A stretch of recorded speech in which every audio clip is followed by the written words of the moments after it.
517-365।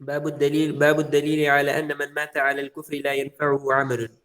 قال حدثنا أبو بكر بن أبي شيبة قال حدثنا حفص بن غياث عن داود عن الشعبي عن مسروق عن عائشة قلت يا رسول الله ابن جدعان كان في الجاهلية جدعان، جدعان جیم کو ضمہ دال کو سکون، جدعان.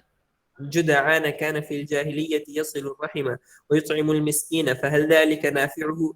قال لا ينفعه إنه لم يقل يوما رب اغفر لي خطيئتي يوم الدين. کہتے ہیں عائشہ رضی اللہ عنہ کہتی ہیں کہ میں نے کہا اللہ کے رسول صلی اللہ علیہ وسلم، ابن جدعان کا بیٹا نام تھا عبداللہ بن جدعان، یہ ام المومنین عائشہ رضی اللہ عنہا کے قرابت داروں میں سے تھا اور روسائے قریش میں سے تھا. تو اس کے بارے میں سوال کیا، اللہ کے رسول صلی اللہ علیہ وسلم ابن جدعان جاہلیت میں صلہ رحمی کرتا تھا اور مسکین کو کھانا کھلاتا تھا، یعنی رفاہی کام کرتا تھا، لوگوں کی مدد کرتا تھا، رشتے ناطے کو جوڑ کے رکھتا تھا. فَهَلْ ذَلِكَ نَافِعُهُ، تو کیا یہ چیزیں اس کے لیے نفع بخش ہوں گی؟ تو آپ نے فرمایا لا ينفعه، اس کے لیے یہ چیز نفع بخش نہیں ہوگی. کیوں نہیں ہوگی؟ اس کی وجہ آگے ہے، انہو لم یقل یومن، اس لیے کہ بے شک اس نے کسی دن نہیں کہا رب اغفر لی خطیئتی یوم الدین، اے میرے رب تو میرے گناہوں کو بخش دے قیامت کے دن. کیا مطلب ہوا؟ یعنی قیامت پر ایمان نہیں تھا اس کا. تو قیامت پر ایمان بھی ارکان ایمان میں سے ہے. اس سے معلوم ہوا کہ اگر ارکان اسلام میں سے کسی ایک، ارکان ایمان میں سے کسی ایک رکن کا بھی انکار کرے گا آدمی تو مومن نہیں ہوگا. تو اس حدیث سے دلیل باب یہی ہے نا، باب الدلیل علی ان من مات علی الکفر لا ينفعه عمل، جس کا بھی خاتمہ کفر پر ہوگا تو کوئی بھی عمل صالح اس کے لیے نفع بخش نہیں ہوگا. یہ بڑا سخی اور فیاض تھا، بڑا مہمان نواز تھا. اس کی مہمان نوازی کا حال یہ تھا کہ مہمانوں کے لیے اس نے بڑے بڑے دیگ بنوا رکھے تھے، ان دیگوں میں کھانا پکواتا تھا. اتنے بڑے بڑے دیگ ہوتے تھے کہ سیڑھی لگا کر کے چڑھنا پڑتا تھا. پانی ڈالنے کے لیے، اس میں چاول ڈالنے کے لیے، کھانے کا سامان ڈالنے کے لیے، نکالنے کے لیے سیڑھی لگانی پڑتی تھی. کھانا نکالنے کے لیے نظام الدین میں ایسے بڑے بڑے دیگ ہوتے ہیں. ہاں اتنے بڑے نہ صحیح لیکن بڑے بڑے تو ہوتے ہی ہیں. تو اس سے یہی ثابت ہوا کہ کوئی بھی عمل صالح آدمی کے لیے اسی وقت مفید ہوگا جب وہ مومن ہوگا. چلو آگے چلو. باب موالاة المؤمنين ومقاطعة غيرهم والبراءة منهم. قال حدثني أحمد بن حنبل قال حدثنا محمد بن جعفر قال حدثنا شعبة عن إسماعيل بن أبي خالد عن قيس عن عمرو بن العاص قال سمعت رسول الله صلى الله عليه وسلم جهارا غير سر يقول ألا إني آل أبي يعني فلانا ليسوا لي بأولياء فإن ليسوا لي بأولياء إنما ولي الله وصالح المؤمنين. میں نے سنا رسول اللہ صلی اللہ علیہ وسلم فرما رہے تھے جہارن، کھلم کھلا، غیر سرن، چھپ کر کے نہیں، یعنی علل اعلان آپ یہ بات فرما رہے تھے. کیا فرما رہے تھے؟ اعلی حرف تنبیہ ہے، سنو بے شک آل ابی، آل ابی تو ابو زید، ابو عمرو، تو ابھی کے بعد والا نام جو ہے حذف کر دیا آپ نے. انا آلہ ابی یعنی فلانن، یعنی آل ابی فلان. اب یہاں نام نہیں لیا کیونکہ یہاں مذمت کے ضمن میں نام کا ذکر آ رہا ہے. تو عام طور پر اللہ کے رسول صلی اللہ علیہ وسلم ایسے مواقع پر نام کی صراحت نہیں کرتے تھے. خطاب میں بھی آپ کسی خاص شخص کو بتانا چاہتے تھے، تنبیہ کرنا چاہتے تھے، تو بھی وہاں عموم کا صیغہ استعمال کرتے تھے، اے لوگو، اے لوگو. ویسے یہاں بھی نام کی صراحت آپ نے نہیں کی، جان بوجھ کے چھوڑ دیا. اس کی تفسیر کی گئی ہے کہ انا آلہ ابی سے مراد ہے آل ابی فلان، لیسو لی بے اولیاء، وہ میرے دوست نہیں ہیں، بے شک میرا دوست اللہ تعالیٰ ہے اور صالح مومن ہے، نیک مومنین ہے. صالح کس کو کہتے ہیں؟ اردو میں اس کا ترجمہ ہم کرتے ہیں اچھا، نیک. تو صالح کا اصلی معنی ہے ایسا شخص جو اللہ کے حقوق بھی ادا کرے اور بندوں کے حقوق بھی ادا کرے، وہ صالح کہلائے گا.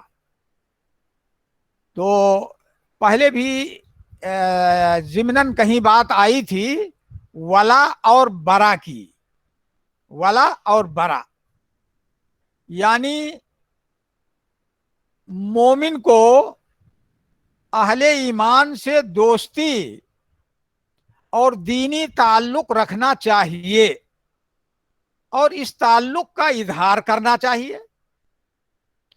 اور جو مومن نہیں ہے، کافر اور مشرک ہیں، تو ان سے ولا نہیں جائز ہے، دوستی ان سے نہیں جائز ہے، ان سے برا کرنا ضروری ہے، یعنی ان سے براعت کرنا ہے کہ بھئی فلاں، یا کسی کو مخاطب کر کے کہے کہ بھئی تمہارا طور طریقہ غلط ہے، کفر اور شرک والا کام تم کرتے ہو، لہذا میرا اور تمہارا کوئی تعلق نہیں ہے. اس کو کہیں گے برا، یعنی براعت کا اظہار کرنا. تو مومن کا یہی کا شیوا ہوتا ہے، ایمان کا تقاضا یہی ہے. یہ دین کے معاملے کی بات ہے. باقی دنیاوی معاملے میں آپ کسی کافر کے ساتھ تجارت کریں، کسی کافر کی دکان سے سامان خریدیں، دنیاوی معاملے میں کسی کافر کے ساتھ آپ سفر کریں، یہ سب نہیں منع ہے. دین کے معاملے میں تعلق مومن سے ہوگا، کافر اور مشرک سے نہیں ہوگا. چلو آگے. باب الدليل على دخول طوائف من المسلمين الجنة بغير حساب ولا عذاب. قال حدثنا عبد الرحمن بن سلام بن عبيد الله الجمحي قال حدثنا الربيع يعني ابن مسلم عن محمد بن زياد عن أبي هريرة أن النبي صلى الله عليه وسلم قال يدخل من أمتي الجنة 70,000 بغير حساب. فقال رجل يا رسول الله ادعو الله أن يجعلني منهم. قال اللهم اجعله منهم. ثم قام آخر فقال يا رسول الله ادعو الله أن يجعلني منهم. قال سبقك بها عكاشة. کہتے ہیں کہ رسول اللہ صلی اللہ علیہ وسلم نے فرمایا کہ داخل ہوں گے میری امت میں سے جنت میں 70,000 لوگ بغیر حساب کے، 70,000 لوگ بغیر حساب کے جنت میں داخل ہوں گے. امت محمد کی دو قسمیں ہیں نا، ایک کو کہتے ہیں امت دعوت اور ایک کو کہتے ہیں امت اجابت.